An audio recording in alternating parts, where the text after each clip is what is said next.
مرحبا بكم في أولمبية السقيفة. اليوم ستشاهدون سباق فريد من نوعه بين النبي الوهابية طبعا، وهو ليس نبي عندهم بل صحابي يخطأ يبوع على الزبالة إلى آخره. أما كلمة نبي فهي فقط ديكور. المهم الصحابي محمد سيتسابق ضد عائشة، والراوي لهذا الماراثون الشيق هي عائشة نفسها على فم ابنها عثمان ديمبلي المشهور بالشيخ لا يصح. فلنستمع. تخبر أنها سافرت مع النبي صلى الله عليه وسلم يوما في سفر، فقال النبي صلى الله عليه وسلم لمن معه اسبقونا، فسبقوهم، فجاءها النبي صلى الله عليه وسلم قال أتسابقينني؟ فقالت أو تفعل؟ قال نعم. الصحابي محمد رضي الله عنه ترك الرسالة والتبليغ في الزاوية للنبي عمر صعد سلم نزل سلم كما تعلمون، ويريد يتسابق مع امرأة سباق 100 متر عدوا. يا ترى من سيفوز، عائشة أم الصحابي محمد؟ قالت نعم، فسابقها النبي فسبقته.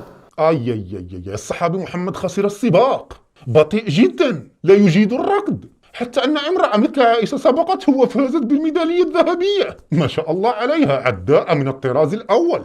لا أعلم كم تبلغ سرعة عائشة في الركض، ولكن هل تستطيع عائشة أن تفوز على عمر؟ اكتبوا لي إجابة في التعليقات. نكمل مع ماراثون عائشة. تقول فانتظر حتى ثقلت، ففي يوم كنا مسافرين فأمر الجيش أن يتقدموا، أو من معه في السفر أن يتقدموا، فتقدم فقال تسابقينني؟ بعد الخسارة الفادحة التي خسرها الصحابي محمد في سباقه مع عائشة لم يرتاح له بال، فقرر الانتقام والفوز من جديد. فماذا فعل يا ترى؟ انتظر حتى ثقلت عائشة، لأنها قالت حتى ثقلت. الصحابي محمد ذكي جدا، لأنه يعلم أنه لن يفوز عليها، لذا انتظر حتى ثقلت، ولكن هذا لا يجوز. قالت مرة ثانية، قال نعم. تقول فسبقني، فقال هذه بتلك، واحدة بواحدة يعني.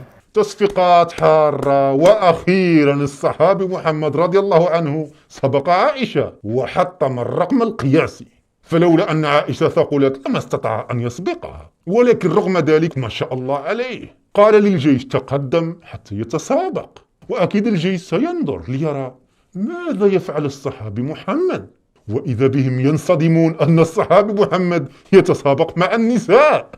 فنتمنى من زوجة الشيخ الخميس أن تحكي لنا كما فعلت عائشة كيف كانت تتسابق مع زوجها الخميس، أو أن الشيخ الخميس يصور لنا مقطع فيديو وهو يتسابق مع زوجته في أزقة الكويت حتى نرى من سبق الآخر.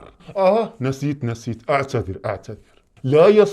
لا يصح بمقام الشيخ الخميس. أما الصحابي محمد ولا يهمك، هو أصلا مجنون، يهجر يوم رزة الخميس، يريد الانتحار من فوق الجبال، يبول واقفا على الزبالة، يسب ويلعن الناس الغير مستحقة للسب، يتسابق مع النساء. عادي جدا، قل ما تشاء في الصحابي محمد ولا يهمك.